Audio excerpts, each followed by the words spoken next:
Well, hey, Michael, thanks so much. Michael Reeder, welcome to the Yeah, podcast and great to great to be have here. you here. Yes. We met briefly last week. It's the first time that I had a chance to meet you personally. I can say that it's, again, one of those examples where someone's name just keeps kind of spinning around and I keep hearing it over and over again. And it was the name of Michael Reeder, CPA accountant. And when you hear that name a lot from somebody who's of great influence, it means you're supposed to do something about it. And that person of great influence is my wife. Um, and when you earn influence from her, that goes a long ways. So great to have you here. And a little bit of an introduction. When we met last week, and from what I saw, I kind of tagged you as an impactful go getter, CPA and family member, and a difference maker. Mm. And at age 27, you became partner at a CPA firm in Chicago, and you successfully merged that and two other CPA firms into one entity, correct? Yeah, so when I was the minority partner at the time. This was back in 2014, and me and the senior partner at the time, we were the partners, and I was tasked with coordinating the I was tasked with coordinating the acquisition of a smaller firm in the Chicago suburbs. So we did that in 2014, and then I found another one out in the western suburbs of Chicago in 2015, and we acquired that one as well, and we merged them into our firm. At the time, it was Swartz and Reader Advisors, and now I'm the owner. I'm the sole owner now. I've since bought out the older partner, and now we're Reader CPA Group. Awesome, great. And today you're specializing in the business buying process, providing comprehensive advice on accounting, income taxes, entity structure, funding, financial projections, and more to prospective business and franchise owners. It seems to be that we'll talk some, I'm sure, about the franchise element of your business that you bring to people. Um, Yeah, you you attended Indiana University in Bloomington, I think. Is that right? for a couple of years, I had a little too Okay. much fun there, so I had to come back home to get my act together. And I finished up. I finished up at a local school in Chicago called Northeastern Illinois University, not Right. Northeastern in Boston, but Right. Northeastern Illinois University. So, but Right. yeah, I was a Hoosier for 2 years. I had a lot, and I was a journalism major at one point. I was a physical therapy major at one point, and I couldn't figure out what I wanted to do. And there were too many distractions at Indiana Bloomington. So yeah, I came back and I finished up in the Chicago area, and I settled on an accounting degree. Mm. And what drew you to accounting? What was that for you? Honestly, Rick, it was because I didn't want to. Like, it took me 5 years to graduate college because I was jumping majors. I couldn't figure out what I wanted to do. I just wanted to not. I didn't want to like take 6, 7 years to graduate college, and so I settled on accounting because it was practical. I enjoyed math in school. I was always good at math, and so accounting just seemed like a practical thing that I can get a job uh, ASAP out of school, and so that was it. That was the whole thought process. And then what happened was, um, like, I wasn't in school thinking like I want to own a CPA firm, or I want to join I want to join a CPA firm. I can't wait. Like, it didn't work like that. I Right around the time when I was graduating college in 2010, I was 23, 24 years old at the time. Um, my dad reconnected with a longtime friend. They lost touch for over 30 years, and they reconnected in 2010. And in conversation, you know, my dad's name is Rick, just like you, and his friend's name is Ron, and they're talking, and so Ron says to Rick, so what's going on? Oh, not much. My son's about to graduate in school. He's going to get a degree in accounting, and then Ron says, oh well. My brother has a firm out in the western suburbs. They should connect. So I met Ron's brother Barry, and that was, and that's and me and Barry, we hit it off, and um, and so he needed some young blood in his firm, so he hired me, and then pretty much just kind of everything happened from there. Then I just I just rose in the firm naturally. But then the next thing I know, I'm managing the firm. I'm a minority partner, and then as the years go on, I'm this now I own the firm that hired me out of college. So, when I was in school, like the thought process was, what can I do to just graduate college? That's it. Wow. So also just a couple of other things to add here. You are married. Mimi is your wife, Yes, correct? Yep. my And a lovely little wife Mimi. daughter. Yes, my Yes. little And a little daughter daughter, Rayleigh. Yep, she's three and a Rayleigh. half.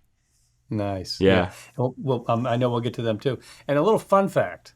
I did find that you were recognized as a top 100 global franchise influencer by SEO Samba. Yeah, yeah. SEO Samba, shout out to SEO Samba. They're a great company, doing great things. Yeah, they every year they promote their top 100, and the last couple of years I've been honored to be nominated. It's like I don't do anything. It's just peers in my industry. People in my network. They took the time to nominate me. So yeah, I was I was I was on the 90 to 100 ranking 2 years ago, and this year I was in between 80 and 90. So making a little progress each year. Great. Nice. Good for you. Good for you. Thank So you. explain a little bit of the structure of your business today, because we know that you're here in this area, but you've got a much bigger presence. Yeah. So still have a Chicago office.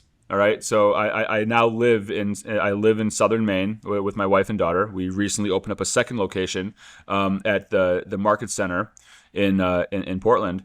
But we still have an office in the Chicago suburbs that has 3 to 5 team members there regularly throughout the year. And I am the poster child of remote work. Like I love, like, even when I was in Chicago, I was working from my house the majority of the time. And what I mean, everything that we've been through, like on this planet ever since 2020, I mean, it just changed the world, right? And obviously there were lots of bad things that happened with COVID. It was like a net negative with all the people getting sick and stuff. But it just changed my business forever, because what it did was it made my Chicago clients not care about coming to the office anymore. When the lockdowns were happening in 2020, there was, people that were, 10, 15 minutes away from my office that would normally come for a meeting. They just uploaded their documents to our online portal. We did a Zoom instead of in person. When the lockdowns, ended and the next tax season rolled around, it was just, it was easy. It's like, oh, well, I got kind of used to this, right? I'm the client. I just got, and so I realized, and I was already working from home so much, and I was getting more and more clients across the country. So there was already that remote presence with the clients across the country anyways. So what happened was, so our daughter Rayleigh, she was born in the summer of 2020. And so my wife Mimi, she's from Bulgaria, and Rick, you know the story. I'll say it again for the audience. I'll try not to Please rabbit do. hole too much. Yeah, but so before Rayleigh was born, Mimi and we would always go to Bulgaria every year for like 2 or 3 weeks. You get there, it seems like it flies by, and then you blink and you're back on the plane again.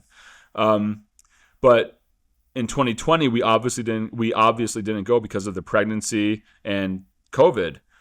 So then when we got through tax season of 2021, our daughter was born. She was 10 months old at the time. In May of 2021, we decided to go. We got a one-way ticket to Bulgaria. We just wanted to see our family over there. We have their first grandchild at the time, and so we just went to Bulgaria. We ended up staying for 5 months, and during that 5 month stay, I was able to work. They have internet in Bulgaria, so Amazing. right. So it was like, and business actually got better in a weird way. Maybe it was just a coincidence, but and then spending 5 months in a little mountain village in southwest Bulgaria, close to Greece and Macedonia, I was done living in Chicago. I I love Chicago. I was just there a few months ago, and I hit up all my favorite restaurants. I got a lot of family there, a lot of friends. Obviously, I love Chicago, but as a city boy who spent the first 34 years of his life in the big city, I really like the rhythm of small town living. And when my wife Mimi, when she first came to America, she did a work and travel visa in Agunquit. So her first taste of America when she first came here from Bulgaria years ago was Southern Maine. So she always has loved Southern Maine. And so when we finally decided to come back to the States after our 5 month stay in Bulgaria, where do we want to go? We're thinking of all the usual spots like Florida, Arizona, Texas, the Carolinas, etc.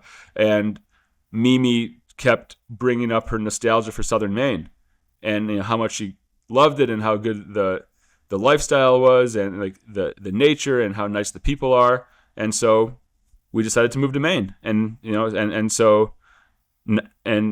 now we're here. And I, when we first got here, I continued to work from home. I got through that tax season of 2022, and we ended up actually going back to Bulgaria for another 5 months in 2022. And then when we got back in September of 22, we decided, like, we're laying down roots. We want to stay here. We don't want to go travel. We're definitely going to be traveling a lot in the future, obviously, but we didn't go anywhere in 23. We're not going anywhere in 24, 25. And so I figured, I'm like, well, I'm here. I might as well develop a local book of business. And then that's when I started to do local networking with B&I and Keller Williams. I rediscovered my love for in-person networking, because I used to really, pound the pavement with in-person networking hard when I was in Chicago back in my come-up years, 2010 through 2014-ish. And then really just started just doing a lot of just like work from home, a lot of like remote stuff. And then COVID happened, obviously.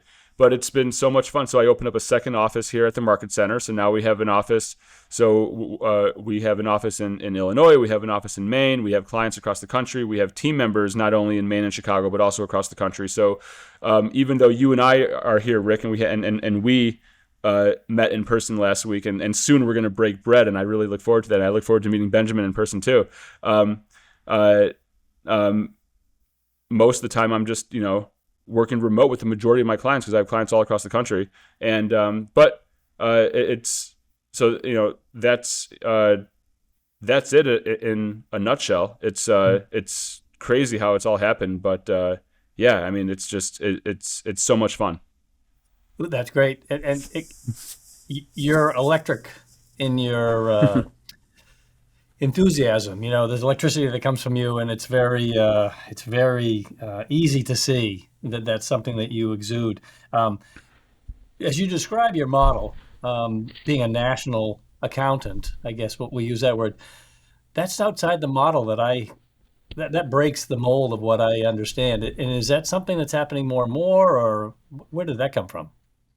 Yeah, that's really. You have to be careful, Rick, because I can rabbit hole. You're getting, these are some passionate topics of mine that I can go on and on about. So, Great. I mean, I've suffered so much with the status quo in the accounting and tax industry, and what I mean by that is that it's a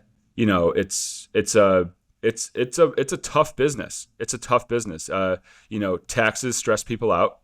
And the deadlines, March 15th deadline for S corps and partnerships, April 15th deadline for C corps and individuals. Every month year end close for bookkeeping, every month sales tax. Every quarter for payroll deadline.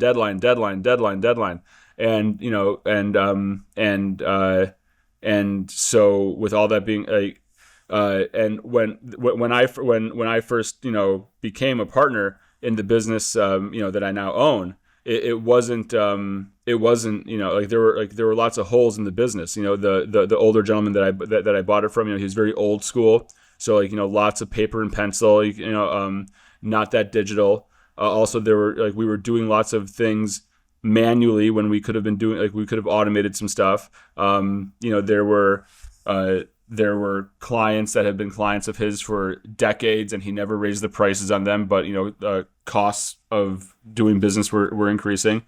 So there were lots of holes in the business that, me and then my wife Mimi, she joined. I started in 2010. She joined the team in 2013, and together the two of us, really did. We brought the firm into the modern world.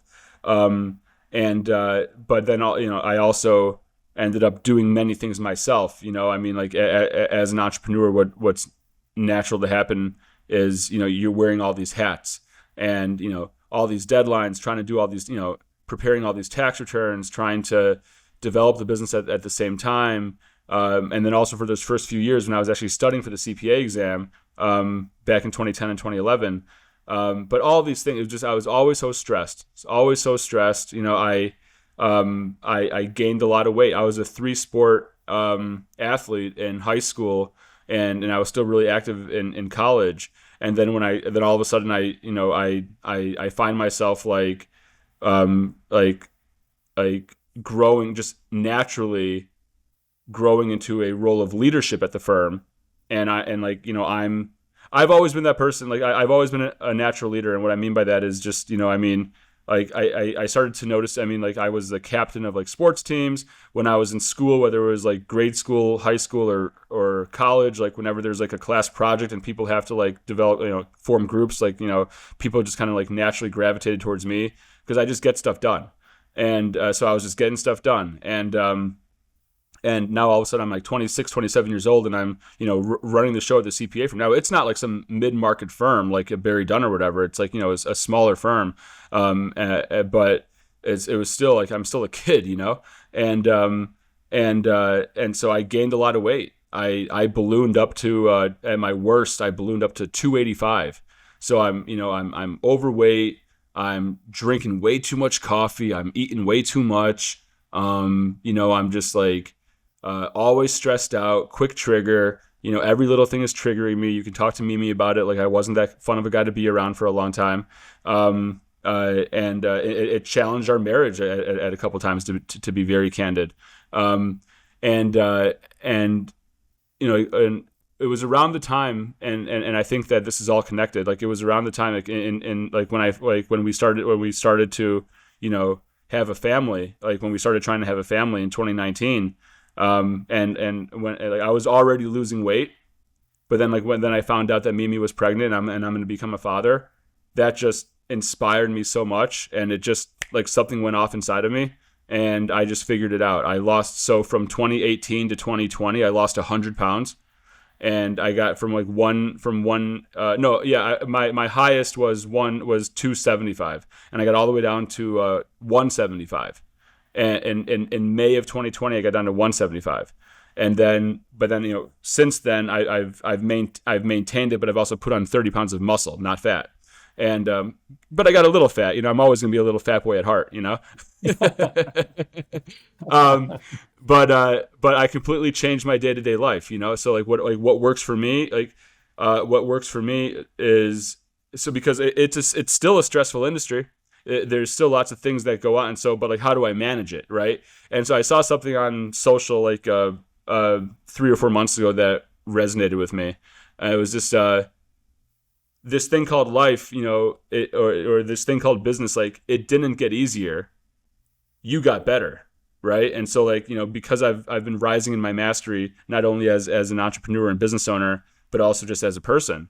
I'm able to. The things that used to stress me out so much don't stress me out so much. And so what has changed in my day-to-day that keeps me optimized as a human being? The staples of my day-to-day routine are, one, I embraced intermittent fasting.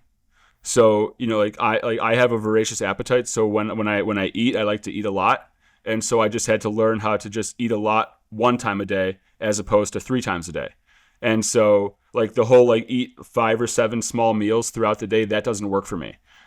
So what I've trained myself to do now, if I worked construction or something like that, some physically tasking job, then obviously I would have to eat a breakfast probably, or a lunch. But what I've, since I earn my living, on Zooms and phone calls and talking to people, just, sitting in front of a computer and stuff, writing emails, I've learned to just eat dinner. So I just drink, and I drink a lot of water. I cut coffee. I don't drink coffee anymore. and I just drink a lot of water all day pretty much. And then like so 5 days a week I intermittent fast for 22 hours, and then I just eat a big dinner within a 2 hour period from like 8 to 10 p.m. And I go for a 45-minute walk every day, and I go to the gym every day, and I just do a stretching routine and just like a little bit of upper, middle, or lower body. But when I do like squat and do chest flies, and I get my sleep, and I take cold showers. I take 2 cold showers a day. I try to go do cold plunges in the ocean like whenever I can, and so like all these things. Just keep me optimized as a human being. I'm 37 years old today, and I've got Today. more energy. Yeah, today I'm 37. Oh, I'm sorry. Yeah, it's not like as we record this Oh, podcast, I'm 37 years old. My birthday's in November, okay. and I have so much energy compared to I can like a lot of people. Mike, you can just go, and it's just because this is what I do in my day to day, and so because of that.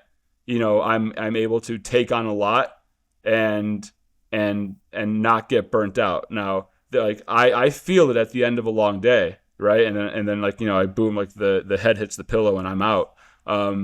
But like I learned how to, because I have a family, I have a team, I have employees, I have vendors and contractors, I have clients.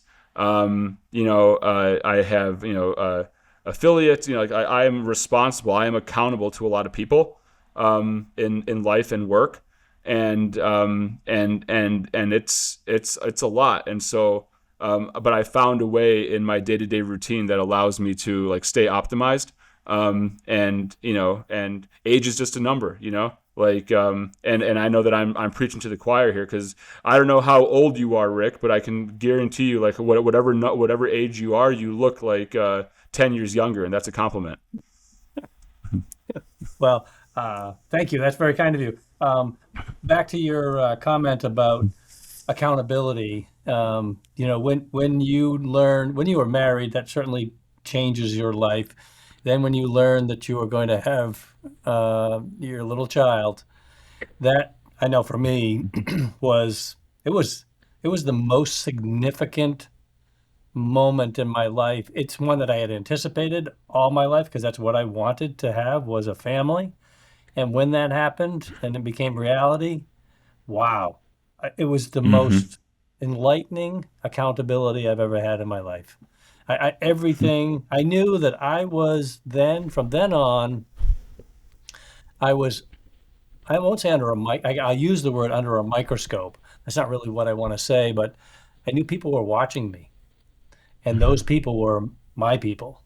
And what a blessing to be able to lead and guide them, mostly by example, as much as possible, and some words along the way. So I'm just saying, yeah, Yeah. what a change that is in life. Yes.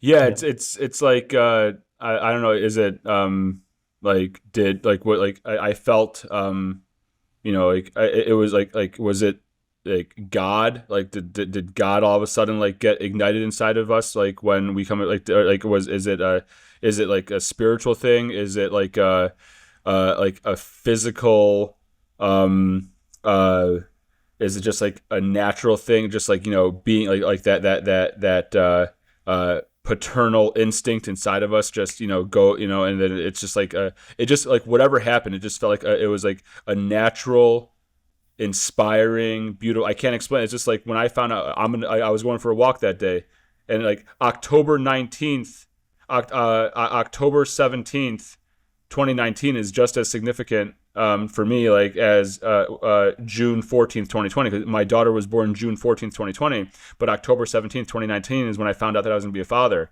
And like as soon as you knew, like the first time that you knew that you were going to be a father, like just for me, and it seems like for you too, like just something went off inside, and it was different from that point forward in the most positive way. I think it magnifies the intention of being your very best in Mm-hmm. all aspects of your life, not just one. It's all the different parts of your life that you now want to excel in, and there's this one element in that life which is family that you want to be, on the pedestal, and creating a great environment for them. And I think to some extent it there may be a reality that for some people that's fight or flight when they learn that, and some people might fight to be the best, and some people might flight from it and say, I don't know how to handle this, and I don't know what I'm going to do. Uh, but if anybody was in that situation where they weren't sure and might be considering flight, Hmm. seek somebody out who could help you in that journey. Yeah. And you want to Yeah. know another thing, Rick, that was really powerful? I'm sure that you can relate, is seeing your partner, right? Your wife, carrying a child for 9 months and all of the, like that's no walk in the park. And then, going through the delivery and then nursing the baby. It's just like, women are amazing, like and like motherhood is amazing. And we're over there just kind of like sitting on the side. It's like, no, no, no, no, no. Like I'm gonna do my part because she's doing Yeah. her part. I'm gonna do my part. Yeah. Yeah. We can't replace that bond that the mother and child have, from conception, I guess we could say. Um, we can play our role for sure. And, even now, so Laurie, we've been married and, we have a son your age. And, that her nurturing and bonding level with all of them, all four of them, hasn't changed. It doesn't change throughout life. It's a beautiful thing. Yeah. Yeah, Yeah. yeah, Great. Um, so you talked about when you were in high school, college, through work life, you at an early time in life recognized that you had some leadership abilities. People looked to you, whether you were conscious of those abilities or not, people saw that in you. When did you realize, and what do you feel is your superpower that you bring to people and clients and family and anybody around you? yeah. All the credit goes to my mom. I don't want to say all the credit, but because my like I have great parents. Okay, and hopefully you'll meet them one day. And But my mom is like my biggest role model and inspiration because she instilled in me a work ethic. Now my dad did too. My dad also, taught me, also just, taught me, wisdom just about life and everything like that. And also, like how to talk to people. Like my dad, he can work a room with the best of them. Um, but I don't know. My mom is just like, she's the nicest person, but she just has this like quiet confidence to her. She just like she's a reserved person, and she just gets stuff. Like she just I just have memories of like whatever her job, like whatever she just gets into this focus, and she just gets like whatever the task at hand is, she just gets it done.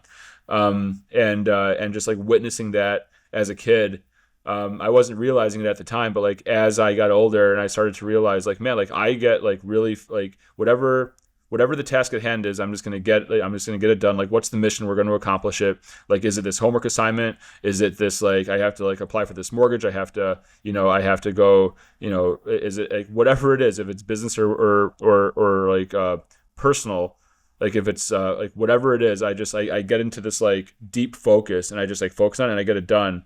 And like I just like that's all I just it's just being around my mom and just like the way that she is. So she really just and then that coupled with being a three-sport athlete. So then like early on in life, I'm in a structured environment where it's like school, practice, homework, sleep, wake up in the morning. So you got to go to doubles if you're in football in the summer. You got to go like 5:30 workout for the baseball team in the morning, school, and then practice, and then homework. It's just like all that stuff, coupled with just having great parents. And I talk but like, and I just kind of like I lean into just like how structure like just how like focused my mom would get on, like whatever she does, like so these things. So it's just like when it's time to do like whatever it is, it's like, all right, we're gonna get it done. Then like so like the people around me just kind of like naturally, oh, like this guy looks really focused and he's just gonna like get it done, so I'm gonna go like join him. And then like, as my like, and then I don't know, like and then in terms of like just always wearing my emotions on my sleeve. Always just like whenever I can feel like someone around me needs a pick me up, or like they just need to like look at life in a different perspective, if they're like overthinking things or they're going through a tough time or whatever. Like through life, like my emotional intelligence started to evolve more and more, and like that's the EQ is more important. Like once you go from like just an employee or like a technician or an operator, it's like what's the task at hand, okay, let me do it. All that's IQ. But then when you have to like lead it, like when you have to like manage a team or like lead a business and you're dealing with other human beings, you have to understand that like a human being is not like a computer or like a spreadsheet or whatever. And so I've just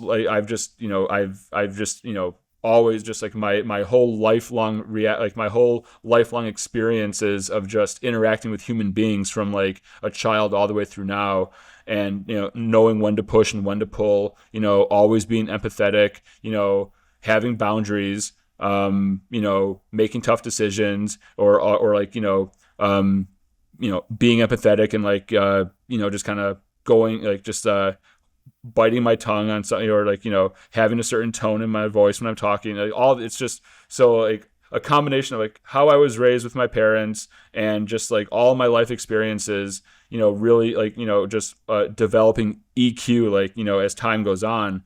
I mean, like all of these things you can put them into a blender, and I'm not a perfect leader, right? Like there's like there's no such thing. I'm not like the best leader out, like but I just like it's always a journey.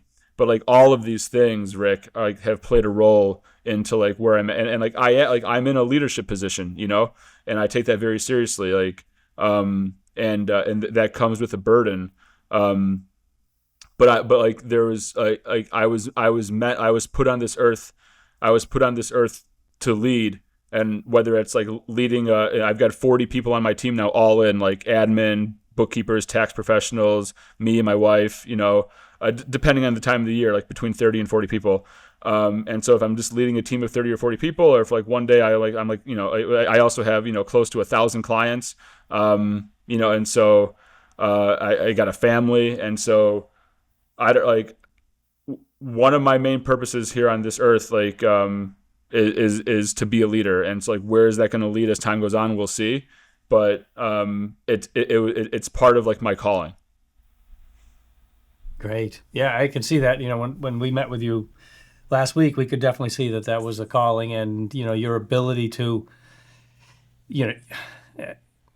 like you, we're a therapist. An awful lot of the time in the work that we do, and I'm sure, as we discussed last week, that that's a role that you also play. There's a lot of, as you said earlier, a lot of emotions involved, taxes. It's I'm not sure where that falls on the stress level of traumatic events, but it comes up at least once a year for most people, and even more often than that for anybody who's filing more Well, frequently. it's funny you say that. It's funny you say that because the actual like taxes do trigger trauma in people, because that trauma can often be traced back to some other prior life experience. Like maybe they grew up in a household where there was like financial difficulties, and so like it's amazing like how we as humans, how like we carry things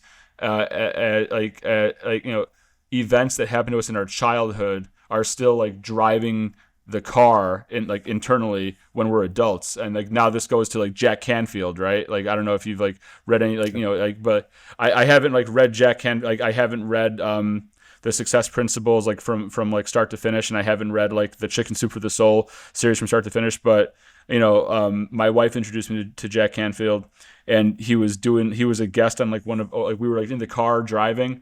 This is back in Chicago, and like and she's, oh yeah, listen to this guy Jack Canfield, and he was a guest on Oprah's podcast, and he just said something that really resonated with me. He was just like, would you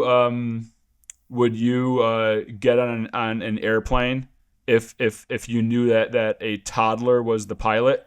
It's like, of course not, but we do that, so it's like that our inner toddler is still like driving so many of like our fear and stuff. And so, but like I just thought it because taxes stress people out, debt, like people like I work with a lot of business owners. I'm sure we'll go into it. Like a lot of people that are buying businesses a lot of franchise businesses.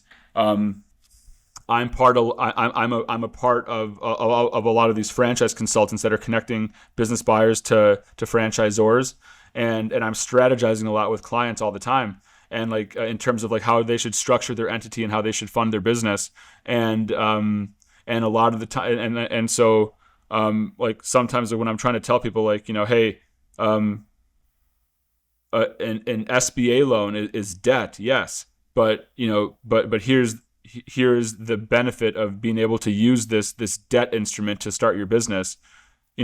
A lot of people are all for it. They understand it.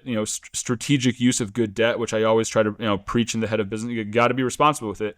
But there are some people that it's just they would rather write like they would rather and it's not like they have like $5 million of cash sitting around, and like they can cut a check for 300,000 and be okay if they lose it all. I'm talking about people that have like a net worth of like 600,000 or 700,000. Like they would rather like spend like write a check for like 150,000 of their cash or 200,000 of their cash and take no debt to start a business as opposed to only having to put a 20% down payment, preserve your nest egg, and know that like worst case situation, if you default, then there are and so, but all that stuff, like whether it's taxes or debt, like a lot of that, it's like people that there's that's another thing, because I'm talking to so many people, whether it's for their taxes and or if they're buying a business and we're strategizing on entity structure and funding strategy.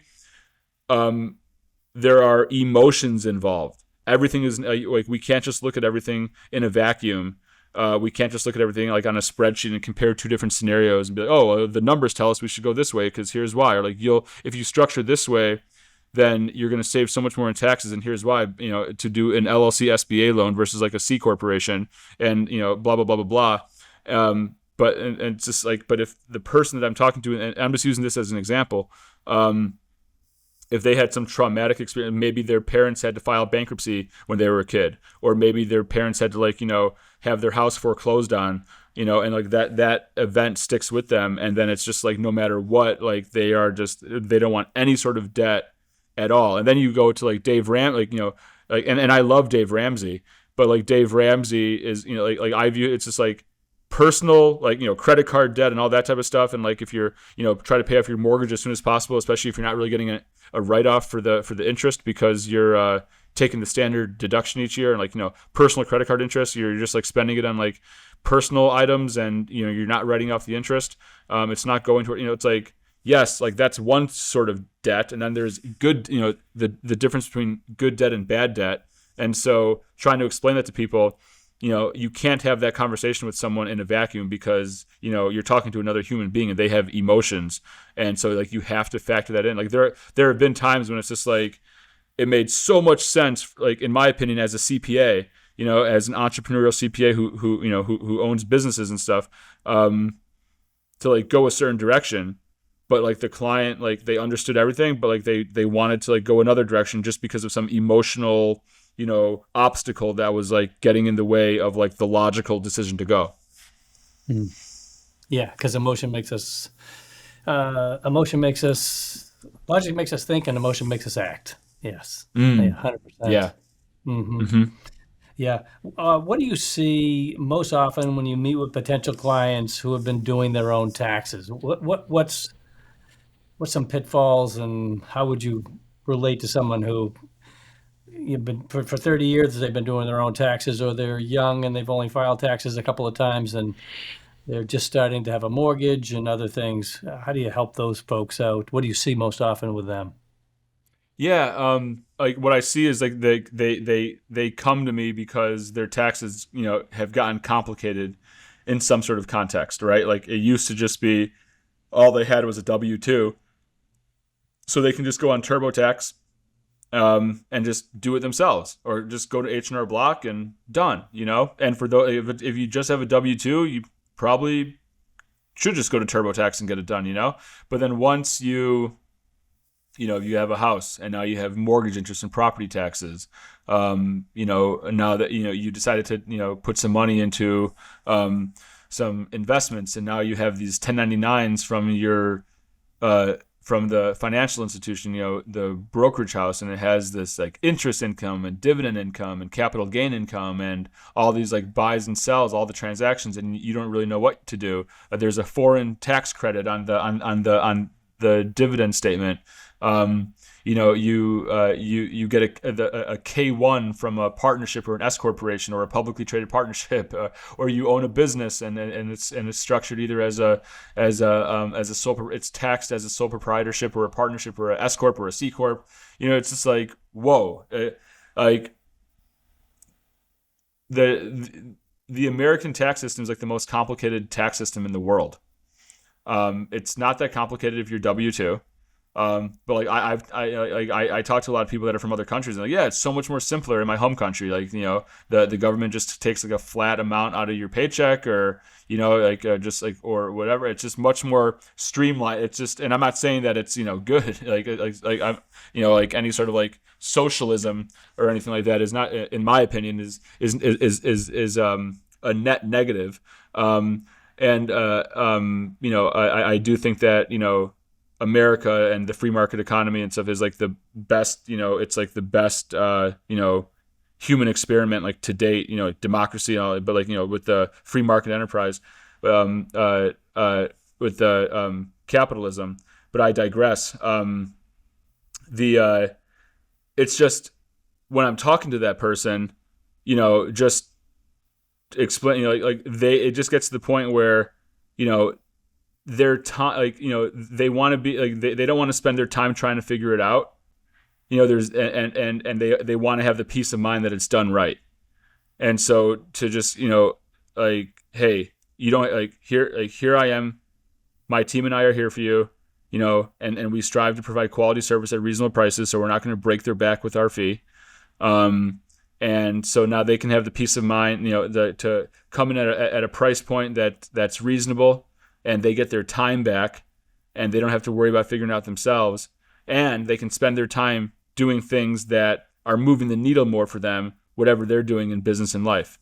And if they just have a W-2 job and they just have investments and they're not really like growing a business, then they can at least just spend more time just whatever they do for their leisure activities, they can just do them and enjoy and not have to worry about taxes like on their mind, stressing them out and stuff like that. So it just gets to a point where a lot of people that I talk to, where that are new clients, like they're seeing like something happened where now their taxes are more complicated and they just don't want to deal with it. So they could have TurboTaxed it, but now it's like, now they're getting all of these like 1099 composites from like Charles Schwab and Morgan Stanley, and they don't know what to do with it. They just purchased a house and they get the mortgage 1098 form, but they also get the, most of the, it's amazing how many other accountants like don't even know how to properly read a closing statement. Like when you buy the house or you sell the house, and how to treat a property tax credit. Like if the seller gives a buyer a property tax credit at closing, that's the seller's property tax credit for income tax purposes, and the buyer has to exhaust it before they can write off any property taxes on their person. So like, just so it's like I expect like the average client out there to not know that, but it's amazing how many like H&R Block, I guarantee you, is not thinking, like they just look at the 1098 and they plug in the interest. I talk about like the 1099-R for retirement plan distributions. You can't take that form at face value.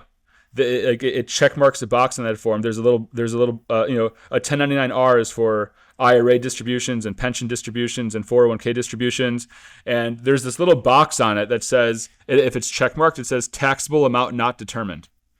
So what that means, like what the financial institution that issued that form is saying in that context is saying by checking that box is, there are numbers on this form and they may or may not be correct. Go talk to your tax advisor to figure it out. And so, but like so many tax professionals out there, just like they see the form and they just enter whatever's on the form, and like if there's if someone's doing a conversion from a traditional IRA to a Roth IRA, a lot of the times in the 1099-R box that says code 1, when really it should be code 2. But they don't. But it says code 1, and then it says taxable. It says taxable amount not determined.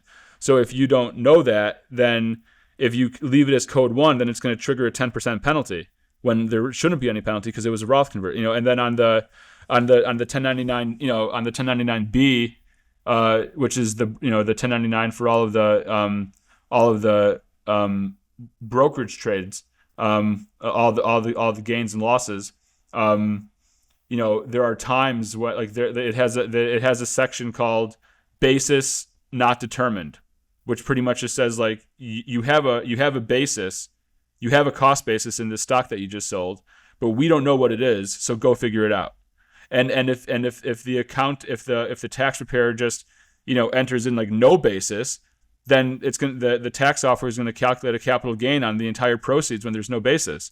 And and they're goofy with how they treat stock options and RSUs. So it's like so you, as I'm talking, you can just tell the client's just like, yeah, like good thing I have like a CPA to deal with all this stuff, because I don't want to deal with this stuff, because it's a whole different ball game. Like once your tax return has more elements to it other than just a W-2. Yeah, my head's spinning. So the on the business side, either business/investment in real estate or stock market or buying businesses, how are you different in that regard, and what do you bring to the table for those folks? So the biggest difference between me and other CPAs is that I'm a tax strategist, and I'm very proactive. And I believe that the modern CPA in today's world has to have a model for their company, has to have a business model that encourages a year-long conversation. Because it's really as simple as that. The old, like the status quo in my industry, the status quo in my industry is just, it's like, January through April, monetize the service of filing taxes, and then that's it. And then after April 15th, the accountant is so burnt out from just like going through hell the last 4 months, and they just want to go on the golf course or go on a boat, and God bless them for it, But then it's just like they just want to really like not like see like just minimal like effort until next tax season. It gets a little busier around like September and October, because that's when extensions are due, and then some if there's a dialogue between client and CPA throughout the entire year, then that means that throughout the entire year we're talking about strategies, and then because we're talking about the strategies, we're implementing the strategies. And it's as simple as that. And to just have a model in which you're just always talking with your CPA throughout the year. So, we have a monthly retainer model, and we've worked hard at coming in at a price point that makes sense for clients. And of course, the client with 5 businesses and 10 rental properties is going to be more expensive than the client with 1 business and 1 rental property. So depending on like how involved, how many number of tax returns they have is one thing, but but then do they also need either 2 to 4 to 6 to 8 hours of consultation time throughout the year? And that's where the value really is, because it's just by having a simple conversation is when all of the facts and circumstances get laid out, on the piece of paper or on the table, and then that's where the strategic mind starts to go and say, oh, well, you can do this, you can do that. And a lot of things that you need to implement from a tax saving perspective, like you need to do it like while you're still in the year. You need to structure things while you're still in the year. If the year closes and then you go to your accountant to prepare last year's taxes in March it's already too late on a lot of things. Like you can't set up a retirement plan. You can set up a SEP, or you can do an IRA, but those are limited compared to like doing a 401k plan. You can also do a defined benefit plan. So like there are some things that you can do like after the fact, but if you needed to make capital expenditures, you had to do that by the end of the year. You can't do that in the new year. Did you was there an opportunity to put your wife or kids on the payroll, in order to like shift some income to a smaller bracket? There's just like, I can go on and on, but so like that's really, so that's the key thing, right? Like the key thing is to just like have a CPA that's proactive, because if you have a CPA that's proactive, then throughout the entire year you're always finding ways to save money in taxes, especially if you're a business owner. And then as a CPA, I have a niche working with business buyers and real estate professionals and real estate investors. And so two of the best ways to accumulate wealth quickly are to invest in businesses and to invest in real estate. And a big part of that is because both of them involve like a leverage strategy. Like you can, leverage mortgages for real estate. You can leverage SBA loans for businesses, or you can leverage your home equity or your portfolio line of credit. And then when you're in business, when you're a business owner, then the tax code allows you to write off a lot of things, right? And then so that's really playing in your favor. So a lot of strategy opens up when you're a business owner compared to the limitations that you have when it comes to write-offs when you're just a W-2 employee. And then real estate, whether you're a real estate investor or a real estate professional, let's just talk about real estate professionals in this context. Well, if you're a real estate professional, then all of your real estate income and losses are ordinary, right? And then so you can do a lot of proactive things with your real estate, doing cost segregation studies, doing 1031 exchanges, Delaware statutory trusts, potentially deferred sales trusts sometimes, and then just if you're a self-employed realtor, for example, then you're a business owner, then all the things about self-employed retirement plans and write-offs, like all that stuff applies. So there's so many things that you can do, but if you're not talking about it throughout the year, then you're not doing it, And so to get out of that, like, now it gets back to leadership, see how it's all connected? Because the burden is on the CPA. And most CPAs are burnt out. And they don't want to deal with it. A lot of CPAs are baby boomers, and they want to retire, and, justifiably so.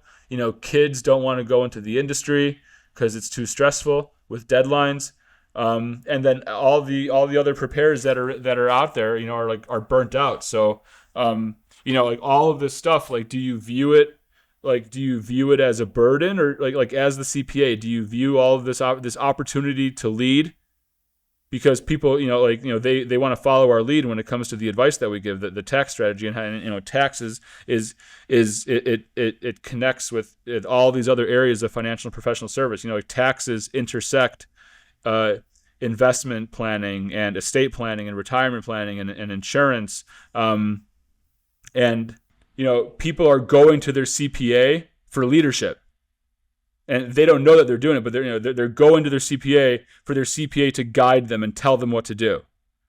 And what you have is you have a lot of CPAs that just are not up for the task. They're burnt out. They view it more as a liability. They view it more as a burden than an honor, right? And so I view it as an honor, like this leadership position that I found myself in as a CPA. To lead my clients. And in doing so, we're not only changing our clients' lives for the better, but we're also introducing a way for CPA and client to work together in the modern world. And as a result, we're changing the industry for the better. And so I hope to, as time goes on and I scale my firm, I want to consult other CPAs on, how to be a CPA in today's world, and like what that working model looks like, both in the context of scope of services, client experience, and fee structure. Yeah, it's really interesting. So there seems to be some parallel, or a question that I have, because I don't understand them well enough. A financial planner or advisor, accountant. How your description seems similar to me. I don't have enough experience in that world to know the difference or the similarity. So maybe you could touch on that a little bit. Yeah, so the technical differences are, financial advisors, or financial planners, they have different licenses, right? Like they have certain licenses that are FINRA regulated. Like they have to have certain licenses in order to sell securities and to invest other people's money. So that's not me. I do have an expanded team of financial professionals that can do that. And do a great job of it. I obviously have everyone on my expanded team, which includes affiliate entities and stuff, are all heavily vetted. But but the interesting thing, like in culture over the last 30 years, the financial advisor is viewed from the client in more of a negative light because of just a lot of unethical practices that go on in that industry with selling bad product because they're making commissions off of them, overselling life insurance. These things have just made have given that industry a bad rap, a bad reputation. And CPAs are we're viewed as the martyrs. We're the last bastion of it's we go above and beyond for our clients. We don't charge as much as we probably should, and our clients are dependent on us. And so I'd say a big difference between CPA and financial advisor in culture is just that clients tend to trust their CPA more than their financial advisor. Now, I'm not bad. There are lots of great financial advisors out there, so I'm not painting everyone with one broad brushstroke. But a key difference in and that gets back down to it gets back to the opportunity that's in front of CPAs, and they just have to figure out a way to develop a model around it. Is the marketplace, clients, tend to trust us more than they trust their other advisors. And so how do we take that trust and, use it, and lead them responsibly and advise them responsibly? We're not selling product, that's why people get skeptical when there's a CPA who also gets, their investment license, because now they're, almost kind of like a conflict of interest, and so, and again, I do know some CPAs that have their investment license and they're great. But what I'm trying to convey is that not going down the line and saying okay, they're good, they're shady, no, it's just what's happened in the macro is that society and culture tends to view CPAs in more of a positive light as opposed to financial advisors and life insurance agents, for example. And so with that, there's an opportunity for CPAs to lead with proper advisory to their clients. And so it's just a huge opportunity. And so the manifestation, so my firm and how I'm building my firm is a manifestation of realizing that potential. Very cool. Very cool. So a little bit about, if you could talk a little bit about Bulgaria. You married a woman from Bulgaria. You met at college, maybe? Is that where you met? We met at my cousin's restaurant when I was in college. I was working part-time at my cousin's restaurant in Chicago. He owns a big a big delicatessen. And my wife Mimi, she was working there as a cashier and a server. And so that's when we met. And we've been together ever since. Yeah. And so what part of Bulgaria is she from? So she's from, Bulgaria. So Bulgaria has just changed my life in the most positive way. So she's from southwestern Bulgaria. So it's close to the Macedonian and Greek border. It's beautiful. It's a beautiful little mountain town, called Bansko, Bansko. It's a popular ski resort town. A lot of English people and Russians and other Europeans go to Bansko because it's great skiing at very economical prices, as opposed to going to the Swiss Alps, for example. It's tucked away in the Pirin Mountains, Pirin, the Pirin Mountains. Obviously, they're much smaller elevation compared to the Alps or the Rockies, but it's still good skiing. I can't speak from personal experience. I've never skied before, which is crazy. I'm going to change that. But it's a popular destination for ski enthusiasts and snowboarding. But what Bulgaria, so she when she first came to America, she did a work and travel visa in southern Maine. She eventually found her way to Chicago. Chicago has the largest Bulgarian population outside of Bulgaria. That's where we met in Chicago. That's where we started our life together, our family. And but Bulgaria change has it's as an American, it's really helped me a lot with like perspective because by I'm fourth generation American on both sides, so like I'm American, I'm as American as they come, and so as an American, I'll speak from personal experience. It helped me to get out of America and spend a lot of time in another country to see how it works in other countries and like how the what are the what's the culture, what are the systems, and what's the infrastructure, like what's the government like over there, and um, so to see how difficult it is in a place like Bulgaria to start a business, to be self-sufficient and not be reliant on the government, Bulgaria, it used to be communism, for a period of time, and like half the country is still very pro-Russia because, if it goes in the history, I mean, Bulgaria was under the Ottoman, under Turkish, the Ottoman Empire, was very brutal to the Bulgarian, and then the Russians helped the Bulgarians, you know, uh, um, not be under the oppression of the Ottoman Empire, and so there's a strong bond between Bulgaria and Russia, even though but like Russia, but then still but then there's some animosity at the same time, and then a portion of Bulgaria is pro-West. But anyways, um, you try to start a business in Bulgaria, good luck. Okay, like you can do it, but it's very hard, and so just try to get a temporary permanent resident over there, because I stayed there for 5 months. I overstayed my visa because you're only allowed to go for 3 months. So when we were 2.5 months there, we realized that my visa, I had to go and I had to extend it at the Bulgarian embassy, and not at the migration. It was just it was crazy. And I had to find some local attorney who was just upcharging me, and I can only pay him in cash, and it took forever. And they were finding every reason to so that's just one example. It's that makes going to the DMV in Chicago a walk in the park. It's we're all. And by the way, the DMV in Maine is amazing. Go to the DMV in Chicago, it's a nightmare. But go when you compare the DMV in Chicago compared to trying to renew your visa in Bulgaria, it's a walk in the park, the DMV in Chicago.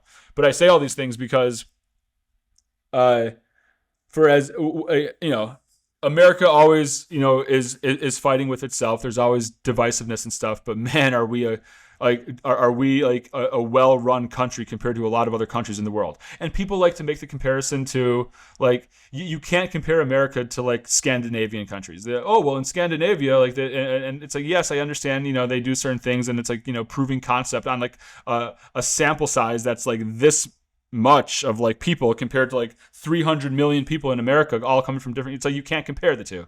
Well, if America was more like Denmark, it's America's not Denmark. Just the way that the infrastructure of our country, our democracy, our free market enterprise, our capitalism. I mean, all that stuff is great. If you want to start a business, if you want to be a realtor or a CPA or a whatever in America, you got to work hard, but chances are you'll succeed. You just got to put in the work, and you're set up for success here with all the resources here and the way our economy works.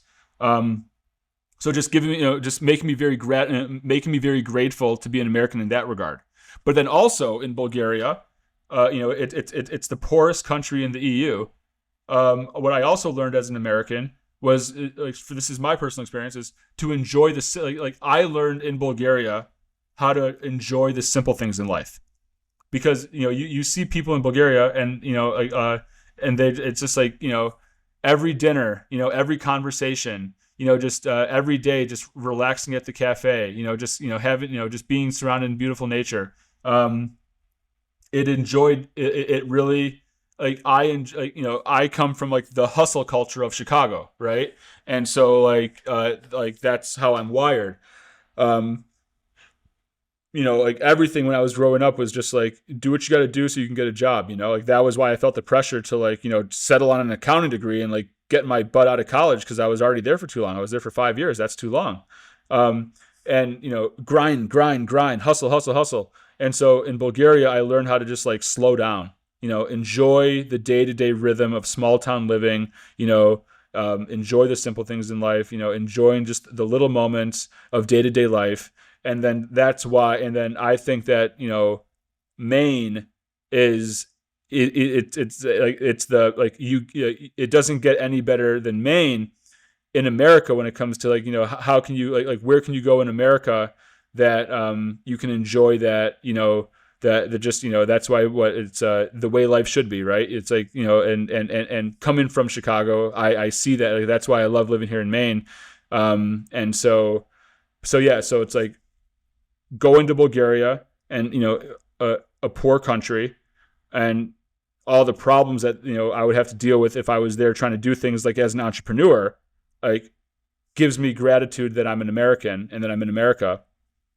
And then also going to Bulgaria and seeing, realizing that we're only on this earth for so many years. So we better learn how to just enjoy the simple things in life. For me in my personal journey, spending so much time in Bulgaria has taught me that. And so now it's just like, that's what it's like. I like to work hard. I love to just work hard throughout the week and then just, relax during the weekend. But if and we talked about this, Rick, when we met in person last week, like what is the where's the joy of the relaxing if it wasn't preceded by 5 days of hard work. Like the hard work makes the relaxing that much more enjoyable. And so and that's all I needed. And then it's just like have a nice dinner. Like in Bulgaria, what I fell in love with was like the long dinners, like on Friday and Saturday and Sunday nights. You sit down at 8 o'clock and you go to like 1 a.m. talking about everything, just like listening to music, eating some good food, drinking some good drink, surrounded by great company, talking about all these different things, talking about work, personal life stuff, sports, religion, politics, just like everything, laughing, getting into an intense conversation. It's just like, and then go to, and then wake up the next day and, go do something outside with the family, go do whatever the activity of the day is. And then, and then just like how everything, my wife's grandmother, she wakes up in the morning and she's starting to prepare the food for the day. And it's just like all of like everything that goes into like washing the vegetables and preparing the meat and just like it is like all day she's preparing to cook. And then like when we're all sitting down there at the dinner table, she's just sitting there with this face of gratitude, and it's just like, and then wake up the next day and do it all over again. Right. It's just the simple things in life, right? Like good people, good food, good drink, good music, good conversation. What else do you need? Yeah, the good life, for sure. Yeah. Yeah. So we're close to the end here. Great conversation. You have a lot of content out online on various topics.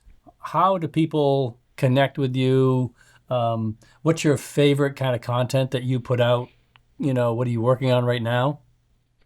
Yeah, so I'm just getting started, Rick. Like this whole little like setup that I have here. I've only been producing content like in this new setup that I have for like a few months. So I'm only going to be producing more and more. So stay tuned. The social channel where I have the most followers and the most activity is LinkedIn. I've got about like 23,000 followers on LinkedIn, and but I'm producing content. Weekly, and we're putting it on YouTube, on our website, on LinkedIn, Facebook, Instagram. And if people want to connect with me, the best place to follow me is LinkedIn, but you can also start following me on Instagram and Facebook because I just got company profiles there. I stayed off of those two platforms, pretty like I was never on Instagram personally, and I got off of Facebook in 2009. But I got back on both of them as per the advice of my marketing team, like, purely for business. So they handle those accounts. But yeah, so like you can follow me on those social channels for content. And we also, have our YouTube channel that we're starting up. And if anyone listening wants to talk to me individually, just to talk about, anything that's going on in their world in accounting and tax, all the business related stuff that we talked about, any sort of entrepreneurial conversation that you want to have, reach out to me. My cell phone is 847-302-3397. My email is michael@readercpagroup.com. That's Michael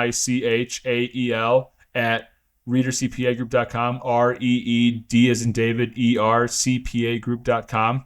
You can go to my website, readercpagroup.com, and there's a place where you can submit an inquiry.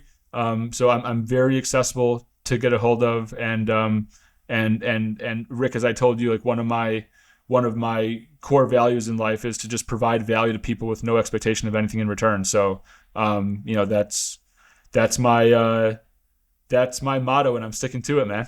Well, it's a great motto, and you certainly are providing a lot of value, and I can't tell you how much we appreciate the conversation today. And we'll put those your phone number and your email and website and other links in the show notes as well. So I can't thank you enough for the time carving out. You're a busy guy, you got a lot to do. Taking any time to talk to us is very meaningful. And thanks for the encouragement and for being a difference maker. And I know we'll see great things from Michael Reeder.